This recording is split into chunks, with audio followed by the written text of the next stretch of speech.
북한의 금강산 내 남측 시설물 철거 요구에 대해서 우리 정부가 오늘 남북 실무회담을 제안했습니다. 만나서 이야기하자는 건데 과연 우리 측의 제안을 수용할지는 아직 미지수입니다.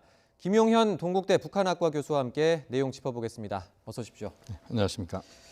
교수님, 앞서 북한이 우리 측에 통지문을 보낼 때 이 관련 문제, 철거하는 문제를 이 문서를 교환하는 방식으로만 협의를 하자 이렇게 밝혀왔었거든요. 그렇습니다. 그래서 이게 사실 만나지 않겠다는 의도 아니냐 이런 해석이 있었는데 이번에 실무회담 응할 것 같습니까? 어떻습니까? 거기에 대해서 이제 우리 정부에서는 실무회담을 하자고 이야기를 했고요. 네. 제가 볼 때는 만날 가능성이 조금 높다고 봐야 될 것 같은데 예. 북한 입장에서는 지금 한반도 비핵화 평화체제 프로세스가 지금 작동이 지금 지연되고 있는 상황에서 예. 남관계는 조금 뒤로 미루는 그런 부분은 분명히 있는 것 같습니다.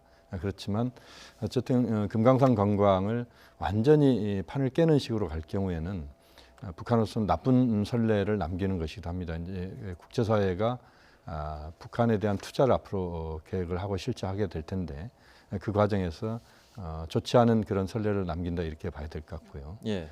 또 남관계에서 가장 기본적인 것들을 우리가 북한과 좀 더 머리를 맞대고 풀어가야 되는 지금 시점에서 북측이 조금은 적극적으로 지금의 국면을 좀 바꾸는데 일조를 해야 된다. 이런 측면에서도 북한이 제가 볼 때는 조금 나올 가능성은 높다고 보는데 그렇지만 또 한편은 이제 북한 스스로 지금의 관계를 남관계보다는 북미 관계에 집중하겠다 이렇게 본다면 남관계를 좀 뒤로 미루는 차원에서 소극적으로 나올 가능성도 배제할 수 없다. 현재는 한 6대4 정도로 나올 가능성이 높은 쪽으로 전망을 합니다. 예, 6대4 정도로 그러니까 실무회담이 이루어질 가능성이 6 정도로 좀 더 우세한 것 같다 이렇게 네, 그렇습니다. 보셨는데 이제 북한이 금강산 문제를 들고 나오면서 우리 정부는 이제 이걸 어떻게 좀 해결할 건가 그 방안으로 이제 창의적 해법이 거론이 되는데 네네. 좀 어떤 게 가능할까요? 창의적 해법은 지금 이제 통일부에서는 세 가지 이야기를 꺼냈습니다. 하나는 관광 공간으로서의 금강산, 예. 두 번째는 이산가족 상봉의 공간으로서의 금강산, 사회문화 교류 공간으로서의 금강산이었습니다. 예. 여기에 저는 이제 창의적 해법에 우리 정부의 고민의 흔적들이 다 담겨 있다라고 봅니다. 관광의 공간은 이제 그동안 이제 금강산 관광에 대해서 사실상 이 금강산 관광은 유엔 제재가 만들어지기 이전에 우리 측이 관광을 중단한 것이기 때문에 엄밀하게 말하면 우리가 시작하면 다시 재개될 수는 있습니다. 예. 그렇지만 이제 유엔이 그 국제사회의 제재가 북한에 대한 대규모 금전적인 것이 들어가는 것은 이제 막고 있기 때문에 예. 그것을 좀 돌파하는 우회적인 방법으로 개별 관광 뭐 이런 쪽으로 우리가 생각을 해볼 수도 있을 것 같습니다. 예. 그것이 하나 있을 수 있겠고 또 하나는 이제 이산가족 상봉의 상설 면회소가 금강산에 이미 지금 만들어져 있습니다. 잘 지어진 건물이 있는데요. 이산가족 상봉의 그 공간을 우리가 이산가족 앞으로 지속적으로 좀 상봉의 장소로 활용하는 그렇게 보면 금강산 관광의 재개 효과는 분명히 나올 수 있는 것이기 때문에 예. 그것도 우리가 활용해 볼 수 있을 것 같고 또 하나는 이제 금강산에서 그동안 많은 사회문화 교류의 그 공간적인 의미로서 금강산이 활용이 됐었습니다. 예. 이것을 우리가 적극적으로 풀어낸다면 금강산 관광의 중단이 아니라 앞으로 재개 쪽으로 갈 수 있는 그런 모티브를 만들 수 있다. 이런 점에서 지금 당장 한꺼번에 모든 것을 하자는 것이라기보다는 예. 쉬운 것부터 가능한 것들을 좀 풀어나가 본다면 금강산 관광이 재개되는 쪽으로 갈 수도 있다. 이런 차원에서 정부가 많은 지금 고민을 하고 있다고 봐야 될 것 같습니다. 예. 앞서 말씀해 주신 그 유엔 제재를 우회할 수 있는 관광 방식의 하나로 그 개별 관광을 언급해 주셨는데 네네. 이게 기존하고 좀 어떤 차이가 있는 겁니까? 기존의 이제 관광은 우리가 현대 아산이나 이런 단체를 통해서 조직을 통해서 북측에 이제 대규모 현금이 들어가는 그런 방식이었습니다. 그래서 이제 우리 관광객 1인당 몇 불 정도의 몇십 불 정도의 이제 비용이 지불되는 것을 북측에 전달하는 그런 방식이었는데 그것은 이제 유엔 제재에 위반될 수 있다 그렇게 볼 수도 있습니다. 예. 그렇게 보면 개별적으로 개인이 관광을 하고 그 비용이나 이런 것들을 그 달러가 아닌 다른 방식으로 지불한다 할지 또는 뭐 저의 개인적인 생각은 북한의 식량이 뭐 늘 부족한 상태이기 때문에 식량을 그 우회적으로 북측에 주는 방식으로 네. 또 한달지 여러 가지 이제 지금부터 우리가 고민을 해봐야 되겠습니다만 북한 쪽에 그 우리가 그 개별 관광 차원에서 할 수 있는 방법들은 다양하게 우리가 모색할 수 있다고 보고요. 네. 또 하나는 지금 이제 미국이 여기에 대해서 어떻게 반응할 것인가에 예. 대한 이제 고민이 있는데 네. 우리가 좀 더 적극적으로 이 문제는 미국 당국을 좀 설득할 필요도 있고 또 지금 금강산 관광에 지금 재개의 기로에 서 있는 상황이기 때문에 많은 부분 우리가 한미 차원에서 또 남북 차원에서 대화를 비공식적으로 또는 공식적인 대화를 해나가면서 지금의 국면을 좀 슬기롭게 넘어갈 수 있는 그런 노력을 해야 된다고 봅니다. 예.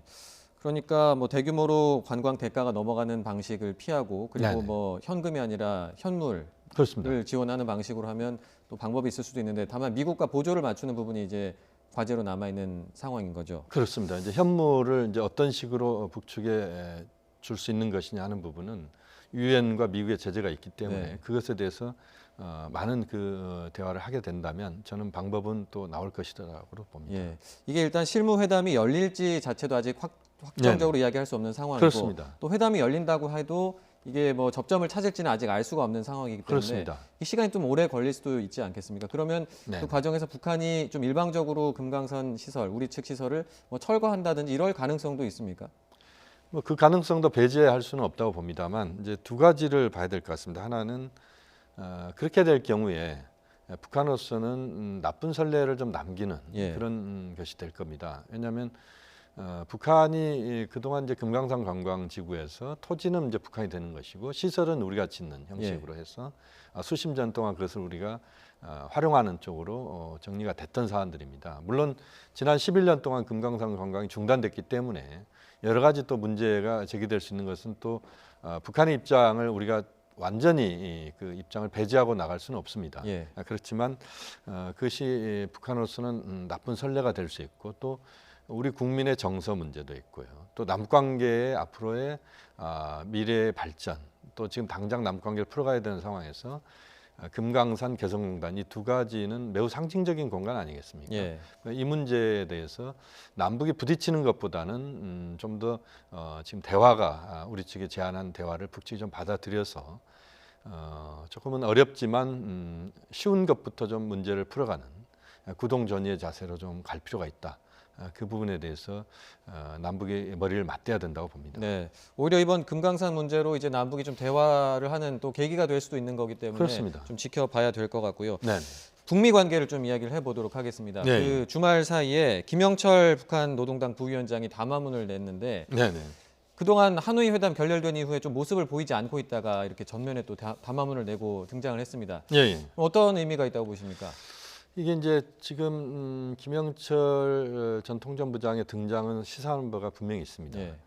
그 직전에 이제 김계관 외무성 부상 그 고문이죠. 고문이죠. 네. 이제 과거에 북한의 핵 문제의 리더 역할을 했던 예. 그런 대미 협상 라인의 최고 책임자였습니다만 그 김계관과 김영철의 등장은 한편으로는 김계관 같은 경우는 온건한 입장의 이미지였고 또 김영철은 상당히 강경 이미지의 인물입니다. 이 두 인물이 거의 후퇴했다라고 봤는데 갑자기 등장한 것은 결국 미국을 향한 압박이다라고 봐야 됩니다. 예. 북미 실무회담의 조기 개최 또 그 과정에서 트럼프 대통령이 상당히 좋은 신호를 보낸 건 사실입니다. 볼튼 보좌관도 그 정리가 됐고 또 리비아식 해법을 하지 않겠다는 이야기도 했고 그렇지만 지난 스톡홀름에서 성과가 없었다는 것이고 트럼프 대통령도 시간이 그렇게 많지는 않다고 예. 본다면 11월, 12월 정도, 특히 11월 정도의 실무회담이 한두 차례 개최가 돼서 현재 상황을 좀 돌파해야 된다. 이게 이제 북한의 입장인 것 같습니다. 그 입장을 보다 강하게 추동시키기 위해서 예. 트럼프 대통령을 압박하는 그런 형태로 김영철 통전부장, 전 통전부장, 지금 당 부위원장입니다만 당 부위원장이 나서서 상당히 강하게 압박하는 모습을 띄었다. 그것은 김영철 당 부위원장의 등장이 판을 좀 깨자라고 하는 측면은 분명히 아닌 것이고요. 예. 좀 더 적극적인 대화 의지를 북측이 표명하는 그런 우회적인 또 방식의 그 표현이다라고 또 볼 수 있을 것 같습니다. 예. 말씀하신 것처럼 좀 온건파 그리고 강경파가 잇따라 담화문을 내놓으면서 미국을 압박하는 모양새인데 네네. 이게 지금 북한 입장으로서는 조금 이게 초조함을 드러내는 거 아니냐 이런 분석도 있는 것 같습니다. 어떻게 보십니까? 뭐 초조함이라고 하는 부분은 저는 그것은 북미가 다 같이 초조할 수도 있고 예. 또 북미가 다 같이 먼저 상대방이 움직이기를 바라는 뭐 그런 차원으로 보고 있는 것 같습니다. 그러니까 트럼프 대통령, 김정은 위원장이 먼저 움직이길 바라고 있고 김정은 위원장은 트럼프 대통령이 움직이길 바라고 있는 이런 것이 지금 북미 간에 나타나고 있다 이렇게 봐야 되는데 네. 제가 볼 때는 서로 이제는 녹익을 정도의 시점이 왔다고 봅니다. 예. 트럼프 대통령도 내년 대선을 해야 되는 상황이고 그렇게 보면 11월, 12월을 그냥 넘기면 상당히 내년에 시간에 쫓길 수밖에 없는 것이고요. 왜냐하면 내년 한 2월 정도부터는 선거 캠페인을 해야 됩니다. 예.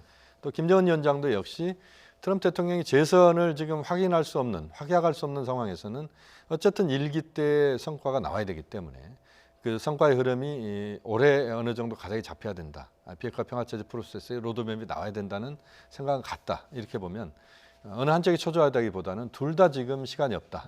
그런 차원에서 좀 더 적극적인 행보가 나와야 된다고 봅니다. 비슷하지만 누가 조금 더 그래도 급하다 뭐 이렇게 어떻게 보십니까? 어느 쪽이 먼저 좀 움직일 걸로 저는 보십니까? 뭐 그 부분에서는 트럼프 대통령이 좀 더 급하게 됐다라고 봅니다. 물론 김정은 위원장도 역시 마찬가지입니다만 예.